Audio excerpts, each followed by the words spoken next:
Tadi kita udah bahas tentang ulama su. Terus ulama yang lurus itu ulama yang seperti apa? Yaitu ulama yang mewarisi akhlak Nabi. Maka ayat-ayat itu banyak sekali yang menerangkan. Seperti dalam Quran surat Hud ayat 51, Bismillahirrahmanirrahim. Wahai kaumku, aku tidak minta imbalan kepadamu atas seruanku ini. Imbalanku hanya dari Allah yang telah menciptakanku. Tidakkah kamu mengerti? Ini Rasulullah menyampaikan yang seharusnya ulama sebagai pewaris Nabi pun sama. Dalam arti bukan hanya menerima imbalan dari ketika berdakwah, tetapi apapun bentuknya perhiasan dunia itu bukan sebuah imbalan. Dalam arti saya dagang, setidaknya saya dakwah itu saya nggak minta imbalan, tapi saya dagang. Dagangannya ramai, akhirnya duit banyak melimpah seperti itu. Apakah itu imbalan dari Allah atau sama saja? Sama jatuhnya. Karena apa? Ketika kita meminta perhiasan dunia, sama kita minta imbalan dari Allah. Jual beli ini kita bicara tentang agama, bicara tentang dakwah, imbalannya itu di akhirat nanti, bukan di dunia. Jadi kita beramal soleh, kita berdakwah, kita menyampaikan yang hak, itu imbalannya di sisi Allah, jannah, bukan dunia. Maka lihatlah kehidupan Rasulullah, akhlaknya seperti apa. Beliau adalah orang yang zuhud terhadap dunia ini. Bahkan beliau mengatakan di berbagai hadis-hadisnya bahwa beliau tidak ada kepentingan dengan dunia ini. Bahkan beliau mencaci dunia ini. Dunia ini seperti bangkai, dunia ini seperti kotoran manusia. Itu disebut di sana. Masa iya kita membahas ayat-ayat Allah, kita imbalannya adalah kotoran itu sendiri. Gimana? Maka Rasulullah dan para sahabatnya, mereka hidup zuhud dalam arti yang sebenarnya. Bukan berarti mereka malas bekerja, malas berdagang atau segala macam. Mereka tetap bekerja, tapi hasilnya dia gunakan untuk mentegakkan agama. Bukan ditelan sendiri untuk bermegah-megah, berlebih-lebihan dalam dunia. Terus Quran surat Yusuf ayat 104. Bismillahirrahmanirrahim. Dan engkau tidak meminta imbalan apapun kepada mereka terhadap seruan ini, sebab seruan ini adalah pengajaran bagi seluruh alam. Rasulullah berdakwah nggak meminta imbalan apapun. Kita juga di sini sama. Di sini kita berdakwah tidak meminta imbalan apapun. Bahkan kita tidak minta perhiasan dunia kepada Allah sekalipun.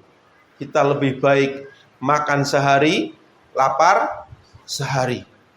Di ayat yang lain, katakanlah, aku tidak meminta imbalan apapun dari kamu dalam menyampaikan risalah itu, melainkan mengharapkan agar orang-orang mau mengambil jalan kepada Tuhannya. Quran surat Furqan ayat 57. Di sini saudara diajak menempuh jalan kepada Allah, jalan kembali kepada Tuhan. Bukan kita di sini mengajak saudara untuk memberikan imbalan. Apakah saudara dibebani dengan hutang? Apakah di sini pernah diminta uang? Kalaupun saudara menunaikan zakat, infak, itu untuk diri saudara sendiri, silahkan bersiapapun.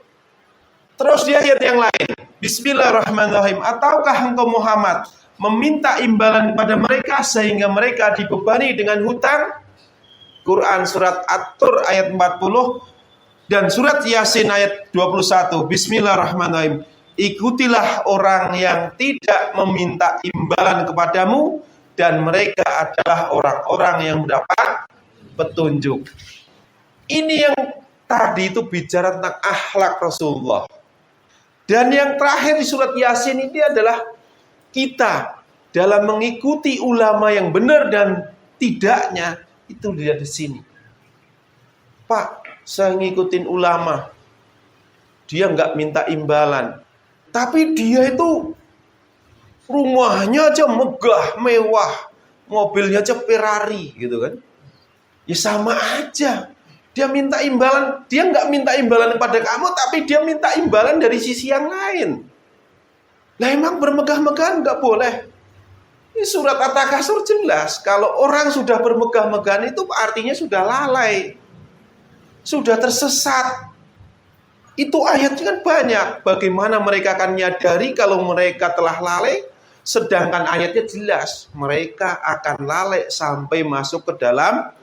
Kalaupun mereka sadar sudah melihat neraka jahim, ya makanya wajar kalau mereka yang bicara agama tapi hidupnya bermegah-megahan kok nggak mau dikatakan sesat. Ya wajar, suratnya ada. Makanya ngikutin ulama yang lurus. Lihat pertama kezuhudannya. Ulama yang membangun kekeluargaan, persaudaraan atau jamaah di atas kasih sayang. Ini ulama yang lurus. Maka diterangkan di dalam Quran surat Asy-Syura ayat 23. Bismillahirrahmanirrahim. Itulah karunia yang diberitahukan Allah untuk menggembirakan hamba-hambanya yang beriman dan mengerjakan kebajikan. Katakanlah Muhammad, aku tidak meminta kepadamu suatu imbalan pun atas seruanku kecuali kasih sayang dalam kekeluargaan. Dan barang siapa mengerjakan kebaikan akan kami tambahkan kebaikan baginya. Sungguh Allah Maha Pengampun, Maha Mensyukuri. Jadi Rasulullah ini adalah suri tauladannya, suri tauladan kita. Tolak ukur benar dan salah, baik dan buruknya. Maka beliau tidak meminta imbalan kepada jamaahnya, pengikut-pengikutnya, tapi dia aku tidak minta kepadamu suatu imbalan pun atas seruanku kecuali kasih sayang dalam kekeluargaan. Maka yang dibangun oleh Rasulullah adalah kekeluargaan. Kekeluargaan itu apa? Ini orang di sana nggak paham. Kekeluargaan itu jamaah. Yang dibangun adalah persaudaraan atau kekeluargaan, atau dengan kata lain jamaah. Yang dibangun itu. Maka ketika orang mengikuti beliau itu langsung secara tidak langsung itu mereka sudah menjadi saudara. Islam mengatur hal itu. Maka begitupun di sini kita nggak saling mengenal, tapi kita sudah melebihi saudara kandung. Kita adalah saudara dekat.